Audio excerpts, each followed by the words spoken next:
Bonjour, ici CryptoOli. J'espère que vous allez bien en ce dimanche 5 septembre. Voici ma deuxième vidéo pour aujourd'hui. Alors, je vous présente pas beaucoup de contenu, mais j'ai ciblé des trucs intéressants qui pourraient vous intéresser. Alors, restez d'écoute jusqu'à la fin. Avant tout, le prix du XRP qui se situe à 1,29 $, en hausse de 3% depuis 24 heures. Fiat qu'on peut voir ici, là, qui a une belle montée de 1,23 à 1,29. Le range, on peut voir ici. Grand gagnant, Philcoin, Zedica, Algo, Link, SC, Sushi, BAT. Okay, les marchés sont plutôt intéressants. Très, très cool. On peut voir ici 2,4 trilliards qu'on vient de franchir. Alors, bravo. Bitcoin qui baisse en bas de 40% pour sa prédominance. Ça aussi, c'est bon signe pour les altcoins. Le monde sont en train d'encaisser de l'argent et de mettre ça dans les altcoins. On peut me suivre sur Twitter à Olivier_XRP et n'oubliez pas que je suis un associé Decent. Alors, si vous voulez sauver 50$ pour une clé biométrique, vous savez quoi faire. Un article intéressant, un post que j'ai trouvé de James Rode qui nous montre que la Security Exchange Commission avait en 2015 4301 employés.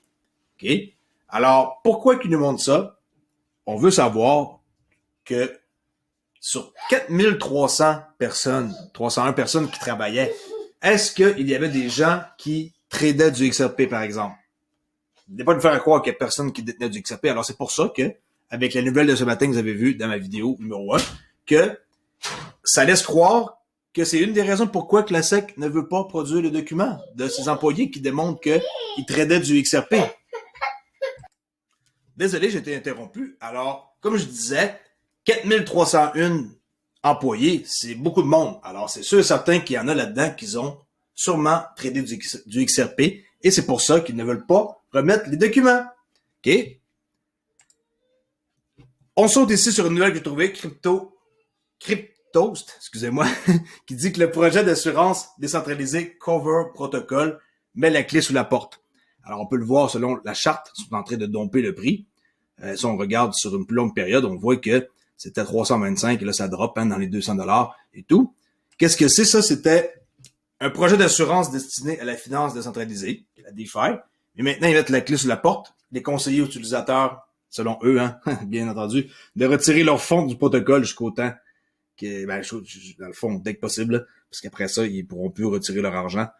Ça, ils ont fermé leurs portes selon une annonce faite aujourd'hui même, le 5 septembre. Les utilisateurs sont invités, comme j'ai dit, à retirer leurs fonds. J'espère que vous n'étiez pas là-dedans. La décision n'a pas été facile à prendre. Nous avons extrêmement déçu d'apprendre. OK. À quoi ça servait? C'est pas compliqué.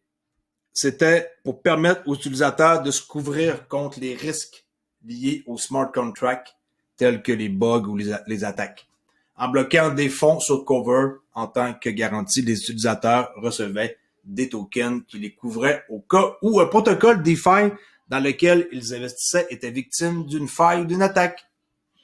OK, Cover Protocol, j'ai vu ici, qui est leur site, le Cover Protocol, que maintenant, on ne peut plus faire affaire avec eux.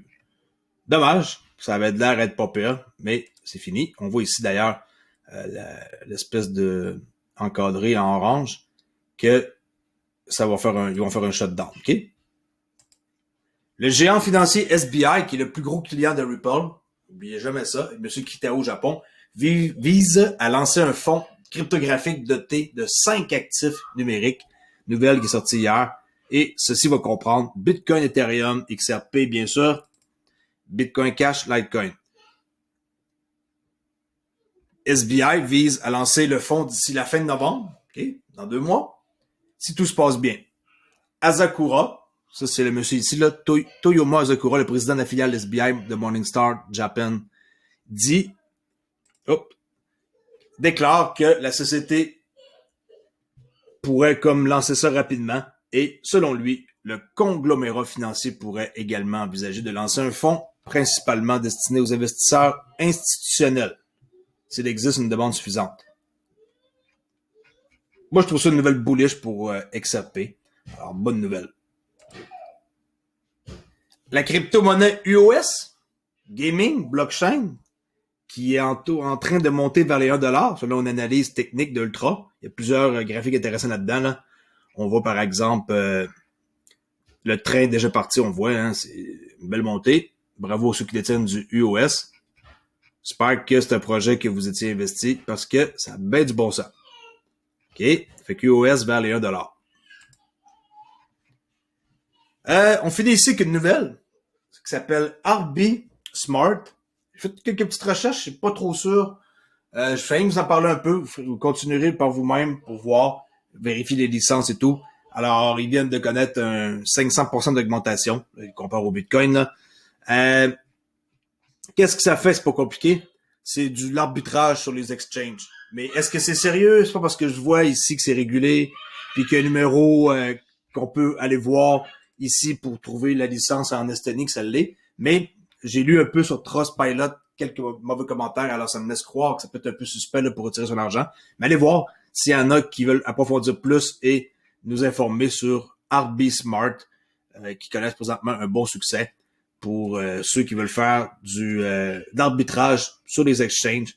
Les gens qui commencent là-dedans doivent mettre 500 €, et peuvent estimer des revenus, des pourcentages mensuels de 1%. Plus on met de l'argent, plus le pourcentage est gros. Mais écoutez, je vous en parle comme ça parce qu'ils viennent de connaître 500%. Mais allez pas ouvrir un compte immédiatement. Faites vos recherches. Je trouve juste que le projet, ça a de l'allure. Je connaissais déjà ça, l'arbitrage et la différence qu'il y a entre un exchange et un autre. On partage le pourcentage et eux, ben, ils vous donnent. Là. Allez voir. Allez voir parce que moi, quand je vois ça, un beau site comme ça, c'est cool. Mais j'ai trouvé quelques petits défauts sur le site qui me laissent croire peut-être que c'est un peu étrange. Allez voir. Okay, CryptoAli, il veut pas que vous mettez votre argent là-dedans. Là. Mais s'il y en a qui connaissent des gens qui ont été là-dedans, ou qui sont présentement là-dedans, ou qui disent que ça fonctionne bien, faites-moi en part. Même moi, ça pourrait m'intéresser si je vois qu'il y a du monde avec qui ça fonctionne. OK? On est toujours à la recherche de projets, ça c'est clair. RB Smart. Faites-moi en part dans les commentaires, ça serait très important d'aider les gens. Puis c'est comme ça qu'on va pouvoir réussir à savoir s'il y a de quoi qui est pas correct dans ce projet-là. Merci beaucoup pour écouter. C'est tout pour aujourd'hui. Je fais ça super court. C'est la deuxième vidéo. Je m'en vais souper bientôt et on va se voir sans aucun doute demain pour une autre vidéo sur la crypto. Merci. Au revoir.